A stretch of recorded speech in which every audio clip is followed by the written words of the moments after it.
All of the wonderful things that have happened to me in my life are traceable one way or another back to junior theater. And I always said the nicest thing my parents ever did for me was bring me to San Diego. My father walked me across that bridge when I was 11, and I spied the old Globe Theater through the arch. And I mean, it was like magic.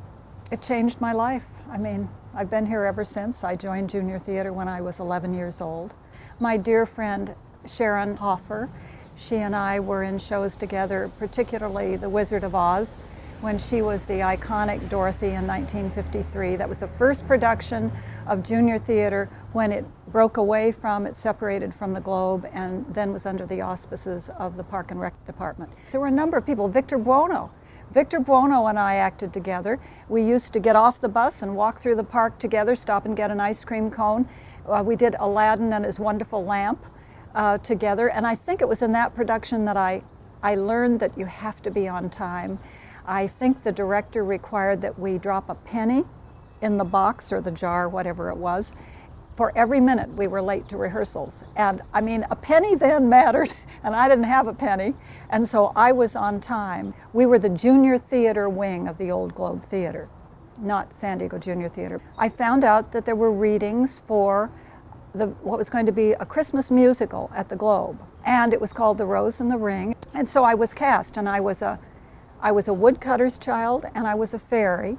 At any rate, it was, it was a big production. Dennis Hopper was in it. Then I did some more shows. I did Hans Brinker and the Silver Skates, The Clown Who Ran Away, and so forth. I've stayed in touch with San Diego Junior Theater all the time. I go to every show I can. I sit in the front row, an aisle seat right there in the center, and then the children, all the family, it's very family friendly, as you know, at San Diego Junior Theater. They sit beside me, and I just watch transfixed while a 5-year-old for the first time sees all that's going on that stage. People who say those kids don't pay attention, they ought to sit through the shows, because everything is wild and then it quiets down and those kids are transfixed. They may wiggle a bit, but that's where the beginning of theater going for your life is. It starts there in San Diego Junior Theater. I went to see Les Mis, and I was bowled over. I've seen Les Mis. I saw it on New Year's Day on Broadway. I've seen the touring company at least 3 times. It was wonderful at Junior Theater. And those young people filled those in-depth roles in spite of the limitations of their age. And the voices were gorgeous. I would have recommended it to anyone, taken any of my friends to it. So, but Junior Theater is, it's much better than it was when I was in it.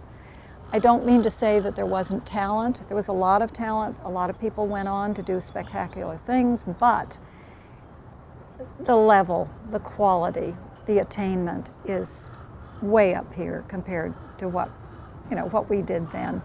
And it's so wonderful to see that kind of growth. They're highly ranked by the Commission for Arts and Culture, and I served on the Commission for Arts and Culture for 2 terms, and I know how stringent they are, how carefully they look at everything. So to have a high rating from them, it's not a gift because they're kids, it's not a gift because we want to encourage you, it's a gift because you earned it. I've been an advocate for every entity in this park, and I've served on the board of many of them. I mean, I've served on the board of the Natural History Museum.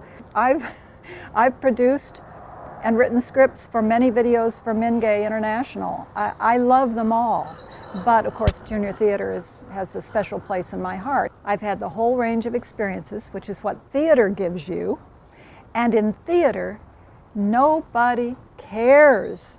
Nobody cares if you have money or you don't have money. Nobody cares if you are privileged or you are poor. Nobody cares if you come from a family that has some blemishes in its past. It's just you and everybody coming together, joining together, and telling these stories, acting them out, singing them out, dancing them out, writing them, whatever you're doing, telling them in the most compelling manner possible.